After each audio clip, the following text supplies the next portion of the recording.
Well, it's Monday. The emotions have calmed down. We have all calmed down. Did we overreact to the South Carolina State game? Maybe so. Maybe so. I have some positive things we are going to say as we kick off this week. South Carolina Vanderbilt on deck. Plus, a massive pickup on the recruiting trail. Locked on Gamecocks starts right now.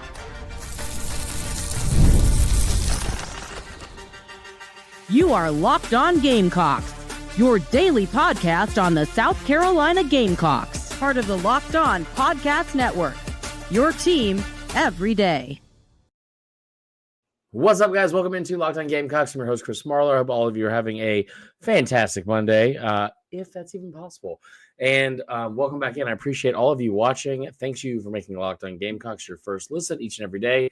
Shout out to our everydayers. Remember, we're a free and available podcast wherever you get your podcasts, as well as on YouTube, part of the Locked On Podcast Network, your team every day. Now, today's episode brought to you by our friends at, that is the Game Time app, And I tell you what, download the Game Time app today, create an account, use the code LOCKEDONCollege for $20 off your first purchase. You will not be disappointed. We got a good show. It's Vanderbilt week. It's a weird week. I feel scared. A little bit. Not scared. That's probably not the right word to use as a 39-year-old man. Concerned, worried. All of those things would have been better than scared. But a lot to dive into. And the first thing I want to dive into is this. Before we get into Vandy, we're going to start talking a little bit about maybe there were some more positives we didn't take away from the South Carolina State game, right? Maybe there were some things that we could have focused on a little bit more than we did on the South Carolina State game. And we'll get into that. And then we're also going to get into some of the stuff with Vandy. We're talking about the Vegas betting lines, what they're saying in the sports books out in the desert, because it's not great. And also talk about a big recruit that South Carolina was able to land today. Pepper is with us. She is pissed. She's got groomed, got a nice little bandana. She is not happy about it. Come over here, Pep. But let's get into the show. I hope, like I said, I hope all you guys are having a great Monday. It's been nice over here. The weather's nice. It feels good. So, the name of the show on Sundays or post-game show that we do throughout the season is always called the post-game instant overreaction. It wasn't instant because the game, ended at like 1 a.m. or something. I don't know. And it was very late. I know that. And I wasn't going to go live on YouTube on a Saturday night after going out and tailgating and all sorts of stuff after that. So I like my job too much for that. But it was one of those things where it was a very frustrating, uneventful game. And I think the uneventfulness, the lack of explosive plays, the lack of big things that excited us for 3 hours, I think that kind of made me feel like in my mind, man, this game sucked. And there are still concerns. Like, let's be very clear. There's a lot of concerns. The injuries primarily are a lot of the concerns, right? I think all that's fair to say. I don't think that that's like a surprise to anyone. I think all of you agree with all that. Like, that's not me being negative about South Carolina. That's just saying, like, hey, maybe we temper the expectations. And I think that's reasonable to suggest there are some things with the play calling or the play calling from the offensive identity from Shula Pepper that are frustrating so far and that can come into question. Now, I'll also say this, okay, and I want you guys to hear me out because I'm just gonna throw out a couple of what ifs. I'm not making any declarative statements. Big word, said it correctly too, I think. Here's what I want to say. What if all the things that people like me especially say about Kirby or people have said about Saban in the past? I'm not comparing these teams, okay, or Lane Kiffin, other offensive-minded teams. What if what we've seen from the first 2 weeks for South Carolina, what if that's just because that's all they want us to see? Like what if what Shula has done in the first 2 weeks has just been very vanilla, very whatever. Like, we know that we're going to win this game. You haven't had to pull any tricks or rabbits out of the hat, right? Like, if that's a possibility, which I believe it is, like I think that's a very realistic possibility of something that's happened over the first couple weeks. If that's the case, maybe we are overreacting. Because I said this, there's no part of LaNorris's game on Saturday that concerns me. Like, there's not. There's like, I know what the numbers are. I know that they were significantly lower than they were against Virginia Tech, and I know Pepper's got a football, and she is having a blast over here. I know that they're significantly lower than they were against Virginia Tech, and I get all that. Like I thought what he did against Virginia Tech, it could have been even better. We talked about that after the show or after the game 2 weeks ago, right? Like it was 12 of 19, 209 yards. Should have been 14 or 19 or 15 of 19. Like he had a very efficient game. Now, the other part of that I look at is, man, it rained for 2.5 hours. I'm not making an excuse for any of this. What I am saying is, what if all of this is like one of the best things I have ever got to witness, and from a coverage standpoint too. I remember watching Georgia in 2021. And again, I am not comparing these two teams. Maybe it's 2022. The offense that they rolled out for the start of the season, because Kirby knew what he had. Like the offense that they rolled out for the first couple of games of the season, it was very vanilla. And fans were like, oh my gosh, this sucks. Like, where are the wrinkles? Where is this? Like, how come we're just doing the same thing over and over and blah, blah, blah. I remember one time there was a game, I think it was against Kent State, and they ran a play incorrectly, and it was a close game at the time. It was closer than it should have been in the first half. They ran a play 3 straight times. And it was like, you better just figure it out and get it right. He knew what he had on the schedule. South Carolina has a lot on this schedule, a lot remaining on this schedule. And we were kind of looking at this going in the season like, all right, man, well, the first 2 are going to be wins, right? Then it became like Vandy should be a win. You get it at home, right? Kentucky, that's a win. That's at home. Firmly believe the Kentucky game's a win. But going to Mizzou is tough. This game today was tough. Or this game this weekend is tough. So, like, getting out of the month of September undefeated still seems very much like something this team is capable of doing. It also seems like something like, 4-1 doesn't also seem so out of the question now at this point. After that, LSU, Alabama, Oklahoma. Those are 3. I think those 3 games are in a row. And then you talk about the month of November. You got A&M. You got Clemson. You've got some big games. Like, you've got some big Ole Miss. They're going to beat Ole Miss. You got some big games, right? I know for a fact, watching this LSU team up close, that defense is legit. That defense is legit. Bama looked much better. A&M is whatever they're going to be. Like they I don't know what's going on with it. They've given it more points than I would assume they feel comfortable with. But there's a lot on this schedule. Oklahoma's a game you now are a little bit more concerned about after what they did to Michigan. But there's a lot left on the schedule. So why would you open the playbook that wide and show and put more things on tape? I don't think you would. Now, again, I'm not trying to make excuses. There's still a lot of this offense that I feel like they should be able to be firing on more cylinders than they are. I am very disappointed the fact that they have not figured out through 2 games, including one against an FCS opponent, how to get more of these freshmen and young receivers involved in the game. More than that, I am way more rightfully frustrated that the receiving game or the receiving corps has not been involved in the pass catching as much as they should. Like, just look at the overall numbers. Look at the overall numbers of what you have been able to do in terms of just completions. Like, where are the lion's share of your completions going to? And I'll pull it up right now. Nick Harbor has, Brady Hunt and Vandrevius Jacobs lead the team in receptions after 2 games with 4, right? You have a total of 23 receptions on the season. I'm adding them up right now. Donovan Murph has 3. Nick Harbor has 3. Vandrevius Jacobs has 4, like I said. Mazio only has 2 for 13. Brian Rowe has 1 for 4. So I'm looking at this and I'm like, all right, Mo, Michael Smith, Oscar Attaway, Brady Hunt, those guys have combined for 7 of the 23. So over a third of your overall receptions they've combined for. I think that's right? No, hold on. I'm wrong. That was the wrong math. It is 10 of your 23. So nearly half have gone to them. I don't even think that's necessarily a bad thing that they're involved that much.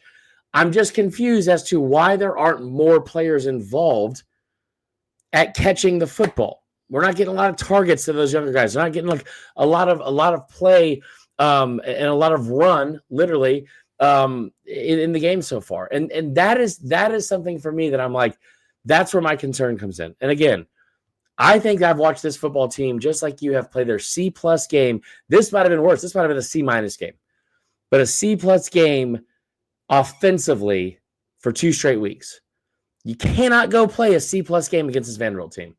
It sounds weird that we have to talk about Vanderbilt with such respect, but we do need to because they're a very good team. We're going to dive into that a little bit more when we come back.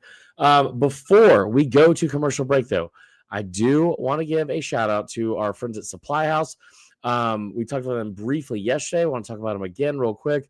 And listen, I tell you what, one of the things I brought up yesterday, with the opening of the whistle blows on a new repair, right? We had to go repair some of the car today.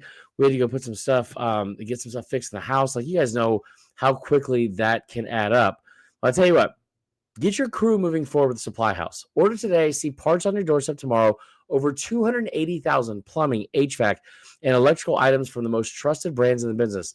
Their real-time inventory and honest lead times keep you from punting projects, while their industry-leading customer service always has your blind side covered. If you need parts fast for a project, Supply House has next-day delivery. You want to talk about a game changer? I tell you what, their Trademaster perks like priority shipping and dedicated support make the whole process smoother. Join the free Trademaster program today and score serious perks like priority shipping, lower prices, and a dedicated support line. Visit supplyhouse.com to sign up for free and use the promo code SHCOLLEGE5. That's SH College 5, all one word, all capital letters, for 5% off your first order. That's supplyhouse.com. Real people, real service. And one more before we go to break. It is our good friends at Game Time as well. Listen, we're in the thick of it. There's a big game this Saturday. College football is back, and I could not be more excited. Tailgates, rivalries, energy in the stands. There's just nothing like it. But let's be real. Actually getting tickets can feel more like a battle than the game itself. Endless queues, hidden fees, prices jumping at checkout. That's why I personally use Game Time, the app that gives the advantage back to fans. It's the easiest way to score last-minute tickets at the best prices with no surprise fees. What you see is what you pay. Listen, I tell you what, we're looking at a concert right now.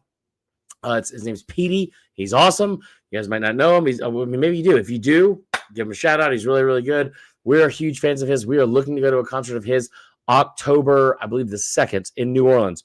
We are waiting until, I don't want to say last minute, but with Game Time, you can get better deals as it gets closer to the show, to the game, or wherever you're trying to go. They have all of your ticketing needs right at your fingertips. So take the guesswork out of buying college football tickets with Game Time. Download the Game Time app, create an account, and use the code LOCKEDONCollege for $20 off your first purchase. Terms apply. But again, that's promo code LOCKEDONCOLLEGE for $20 off. Swipe, tap, ticket, go. Download Game Time today. We'll be right back with more Locked On Gamecocks right after this.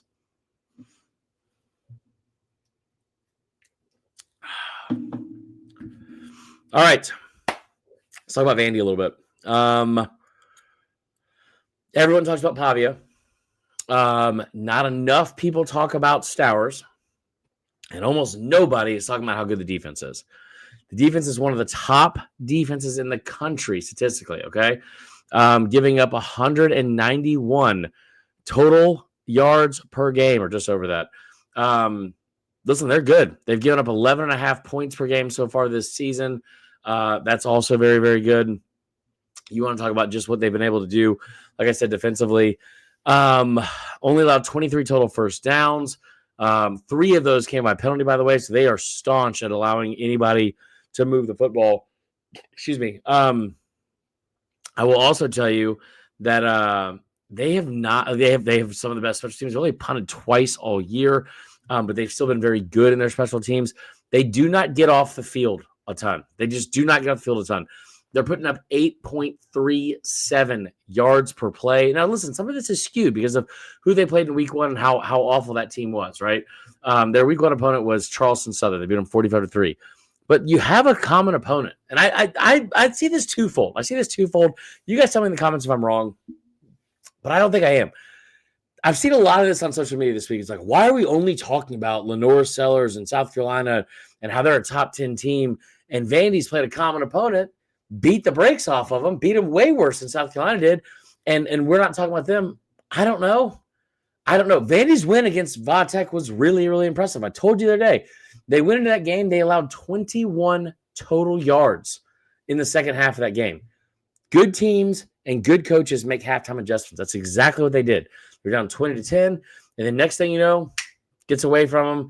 They score, I think, 34 points in the second half. They beat them 44-20. It kind of played out a little bit like the A&M game last year for South Carolina. Like, close, back and forth, tightly contested first half. There, I can't remember if Carolina was down 20-17 or if they were tied in that game at halftime. But either way, you come out 44-20 final. You blitzkrieg them in the second half. That's what they did to Vatech. Kind of what South Carolina did to an extent with Vatech. The other thing that's that's scary about this team is that game against Virginia Tech, it wasn't even like they played their cleanest game. I mean, like they had 11 penalties.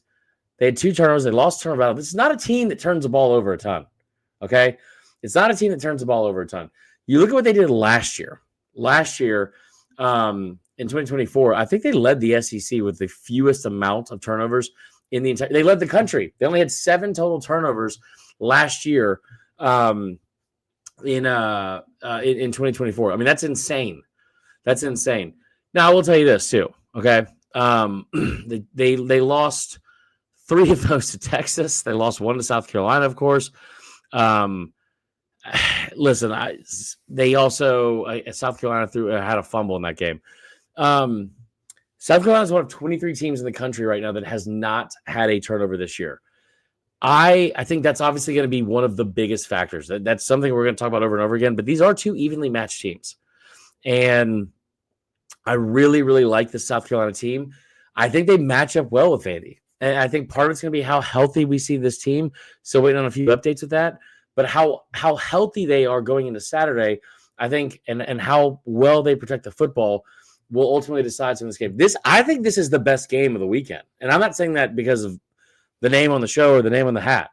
Like, I think LSU Florida has lost a lot of luster after what happened to Florida last week. I think Ole Miss Arkansas is everyone's favorite drunk football game every single year. That is going to be, it seems like what it always is, like just some weird 31-33 type game. Like, but this game is 2 evenly matched teams and 2 really good teams. I do think that there's a part of this offense that is yet to be like developed for one, but also showcased.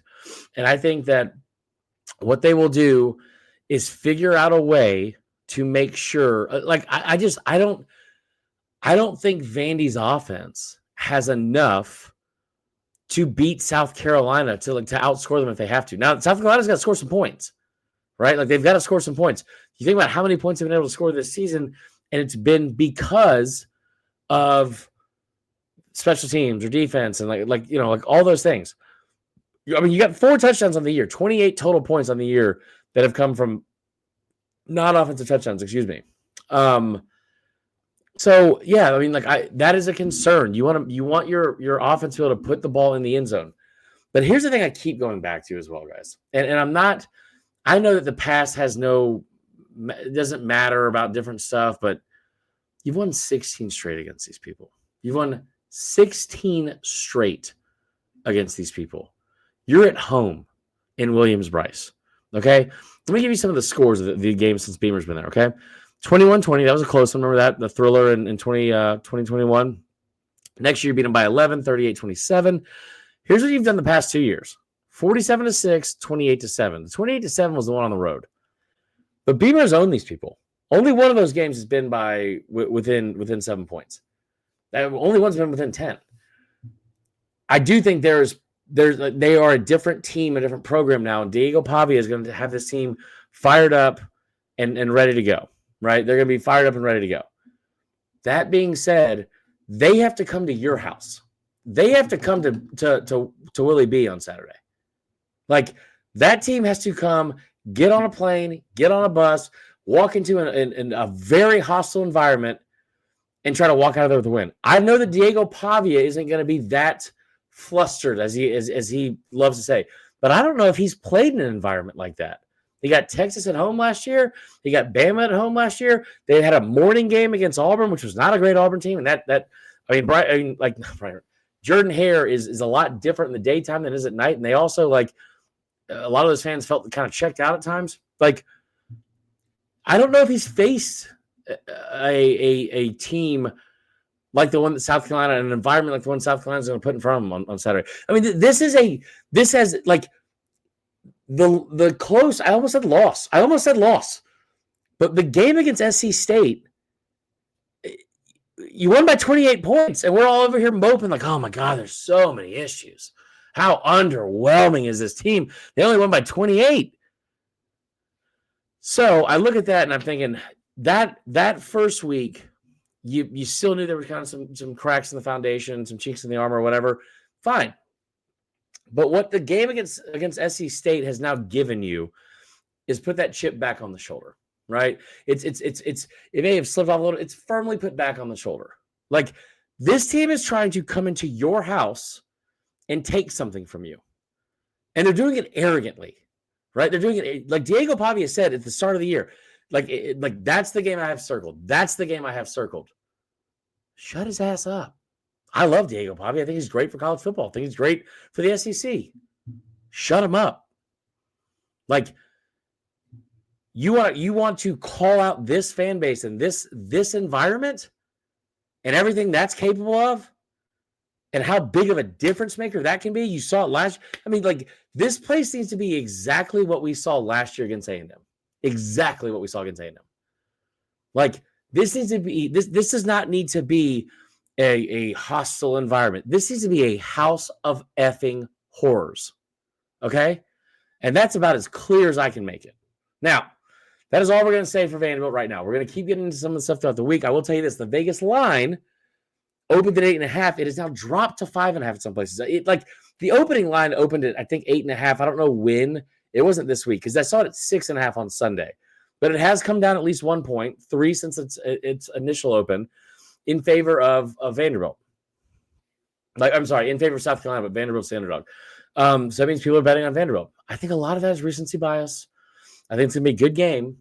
But, like, this place needs to be a house of horrors for these people. Okay? A house of horrors. You have not lost them in 16 years. Do not start now. When we come back, we're going to talk about the latest commit in South Carolina's 2026 recruiting class, the 3-star tight end that decided to give the Gamecocks a good news on this Monday. We'll talk about it when we come back. Locked On Gamecocks continues. Right?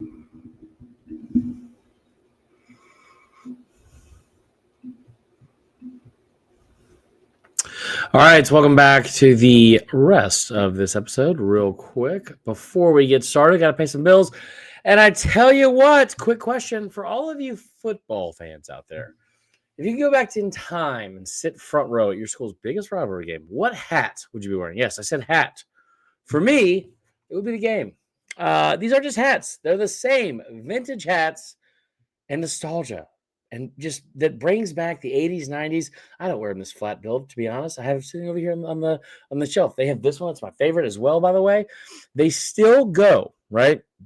They still go hard. They still also go for the same price that they did back then. So when you use the code LOCKED ON, all one word, all capital letters, get your vintage hat for $16.99.